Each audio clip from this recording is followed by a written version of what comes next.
జై శ్రీరామ్. ఇప్పుడే కవిత గారి స్టేట్మెంట్ చూస్తా ఉన్నా. ఆమె ఓపెన్ గా చెప్పేస్తున్నది హరీష్ రావుకి, సంతోష్ రావుకి 100 కోట్లు 1000 కోట్ల రూపాయలు వచ్చినాయి కాళేశ్వరంలో అని. వీళ్ళిద్దరే కారణం కేసీఆర్ మీద ఇవాళ సిబిఐ ఎంక్వైరీకి వచ్చినందుకని.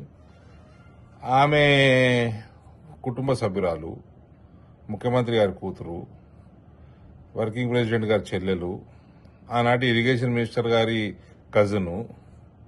ఆమె అంత బాగా అంత పెద్ద మాటలు చెప్తుంటే, అంత ఓపెన్ గా ఆమెకు తెలిసినట్టు మాట్లాడినప్పుడు రేపు సిబిఐ టేకప్ చేయగానే ఇన్వెస్టిగేషన్ ఫస్ట్ కవిత గారిని పిలుచుకోవాలండి.